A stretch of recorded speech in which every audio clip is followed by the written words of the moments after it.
In 2004, Gary Webb was found dead in his apartment, 2 gunshot wounds to the head. The Sacramento County coroner ruled it a suicide. He had left 2 notes. He had arranged for his belongings to be picked up the next day. The man who proved the CIA helped flood American cities with crack cocaine was gone. Gary Webb was a Pulitzer Prize-winning investigative journalist at the San Jose Mercury News, aggressive, meticulous, the kind of reporter who followed documents wherever they led. In 1995, a tip brought him to a federal drug case involving Nicaraguan cocaine traffickers. What he found inside those court files would consume the next decade of his life. In August 1996, Webb published Dark Alliance, a 3-part investigative series backed by hundreds of documents. The series proved that Nicaraguan Contra rebels, with the knowledge of the CIA, had been running cocaine into Los Angeles and other major U.S. cities throughout the 1980s. The profits funded the Contra War. The crack epidemic that followed destroyed entire communities. Ricky Ross, the biggest crack dealer in LA history, traced his supply directly to Contra-connected traffickers. Webb named them. He had the documents, he had the witnesses. The government didn't investigate. The media did. The LA Times deployed 17 reporters to discredit Webb's story.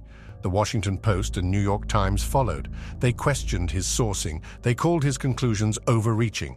Not one of them disputed his core documents. Not one refuted his named sources. Years later, journalists who led the counterattack would admit they got it wrong. But the damage was done. The San Jose Mercury News caved under pressure. They issued an editorial retreat. Webb's own editors threw him under the bus. Webb was reassigned to a suburban bureau, then pushed out entirely. No major paper would hire him. He wrote a book, Dark Alliance, expanding on every detail of the original series. It didn't save him.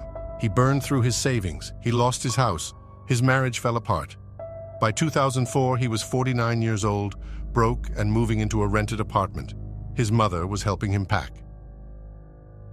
On December 9, 2004, Gary Webb was found dead, 2 gunshot wounds to the head. The Sacramento County coroner ruled it a suicide. The coroner noted that while rare, 2-shot suicides do occur. Friends, colleagues, and investigative journalists pushed back immediately. Webb had been working on a new story.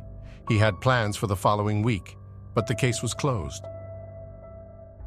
In 1998, the CIA's own Inspector General released a report confirming the agency had knowingly overlooked Contra drug trafficking for years. Information had been withheld from the DEA and the Justice Department. Webb had been right. Every paper that destroyed him was wrong. When the report landed, most of them buried it. In 2014, further declassified documents confirmed everything again. Gary Webb was vindicated. He just wasn't alive to see it.